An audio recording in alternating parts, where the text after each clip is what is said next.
الإنسانية محمد جمال أبو دقة.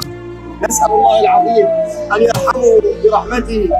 استشهد محمد في 6/12، واليوم قد أخرجنا جثمانه 29 رمضان. 29 رمضان، 4 شهور ونص وهو باقي على الأرض، ولكن أكرمه الله بأن جسده مثل ما هو.